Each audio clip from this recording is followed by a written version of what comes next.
இந்தியாவில் முன்னணி கார் நிறுவனங்கள் 4 லட்சம் ரூபாய் வரை தள்ளுபடி அறிவித்திருக்கும் நிலையில் கடந்த மாதம் மின்சார கார்களின் விற்பனையும் அதிகரித்திருக்கிறது.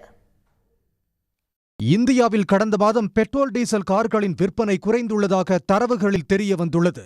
அதே நேரத்தில் 2024 ஜூனில் மின்சார கார்களை விற்ற நிலையில் கடந்த மாதம் 9804 மின்சார கார்கள் விற்று அபரிமிதமான வளர்ச்சியை எட்டியுள்ளது. அதே நேரத்தில் Tata, Volkswagen, Skoda, Renault, Nissan, Jeep உள்ளிட்ட கார் நிறுவனங்கள் 70,000 ரூபாயிலிருந்து 4,10,000 ரூபாய் வரை தள்ளுபடி அறிவித்துள்ளன. ஹூண்டாய் அயோனிக் 5 ரக காருக்கு 4 லட்சம் ரூபாய் வரை தள்ளுபடி வழங்கப்படுகிறது. மஹிந்திரா நிறுவனம் XUV 700, ஸ்கார்பியோ N உள்ளிட்ட கார்களுக்கு 4,10,000 ரூபாய் வரை தள்ளுபடி வழங்கி வருகிறது. கார் விற்பனையில் முதலிடத்தில் உள்ள Maruti Suzuki, Alto K10, Swift, பிரெஸா, Jimny உள்ளிட்ட கார்களின் விலையில் 1 லட்சம் முதல் 3 லட்சம் ரூபாய் வரை தள்ளுபடி வழங்குகிறது. கியா நிறுவனம் செல்டோஸ், சோனட், கேரன்ஸ் மாடல் கார்களுக்கு தள்ளுபடி வழங்கி வருகிறது. 2024 தயாரிக்கப்பட்டு விற்பனையாகாமல் தேங்கிய கார்களுக்கே இந்த தள்ளுபடி அறிவிக்கப்பட்டுள்ளது.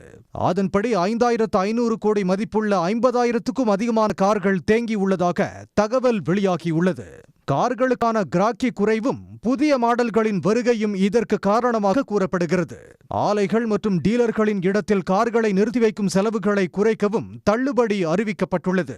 இதனிடையே கிராமப்புறங்களில் இருசக்கர வாகனங்களின் விற்பனை 8% அதிகரித்துள்ளதாக நிறுவனங்கள் அறிவித்துள்ளன.